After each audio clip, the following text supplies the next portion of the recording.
everybody, welcome back to Young Lions. This is Karen and Hope, and today we're going to be talking about how your thoughts become actions. Yeah. Okay. Yeah, so I have a scripture I want Karen to read, and it's from Matthew chapter 5, verses 27 to 30. Okay. Yeah, just read the whole thing.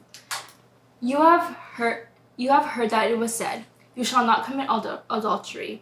But I tell you that anyone who looks at a woman lustfully has already committed adultery with her in his heart.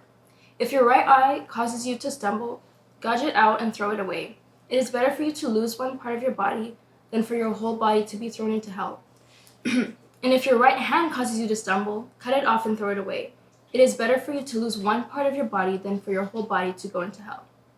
So, something that stood out to me is that this is Jesus speaking, and he says, you shall not commit adultery, but I tell you, anyone who looks at a woman lustfully has already committed adultery with her in his heart. Yeah. So why do you think he said that?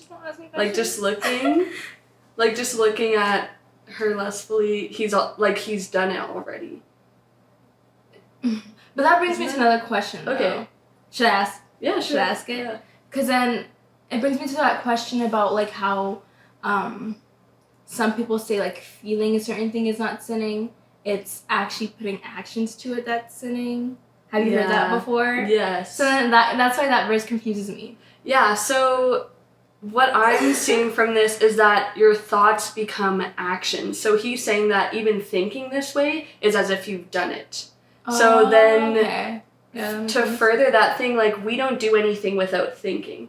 We always have that thought process, and even though people are oh, I didn't think when I did that, you did, to a certain extent, think before you did whatever. This is kind of a intense example that I'm going to use. But do you think people just murder without thinking about it? No. You have to come up with a plan. Yeah. And that's kind of That was really intense. Yeah. What's a better way to do it? Yeah, I had nothing. But, you think before you actually act. So then in this, Jesus is if you thought about it, you basically did it. Okay. So is that pretty intense or what? Yeah, no, actually, now that makes more sense as to why, other people would say, feeling it is not a sin, but, actually going through with it is a sin, and then, tying it back to your verse, it kind of makes more sense to me now. Yeah. And how you interpreted it, because before I didn't get it, you know?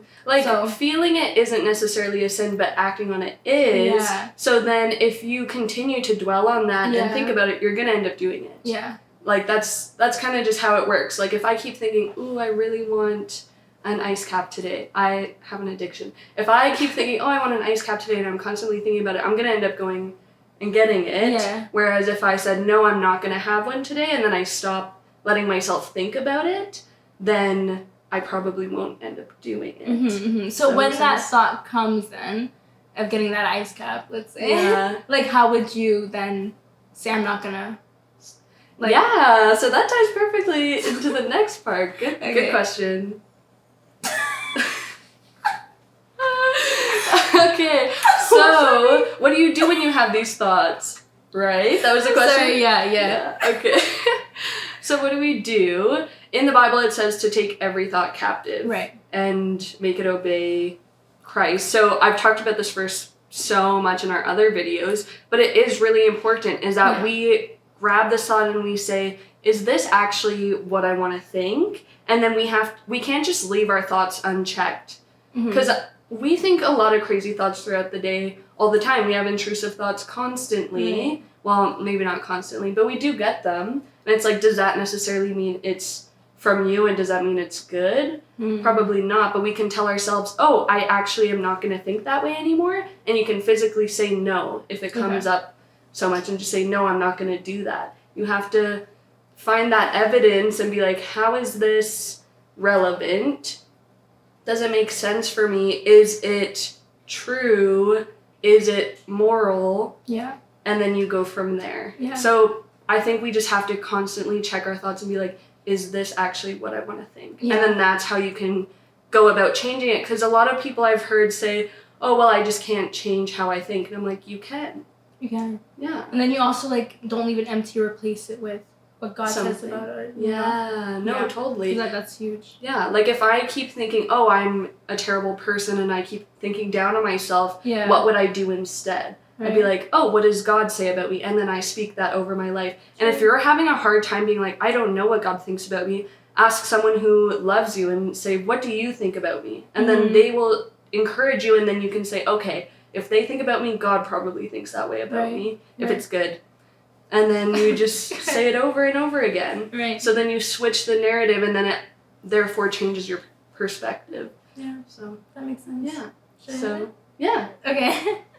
Okay, well, you guys, thank you for listening to a little, what do you call this again? Podcast? little video. And please visit us back. Next week, we'll have another video. Thank you.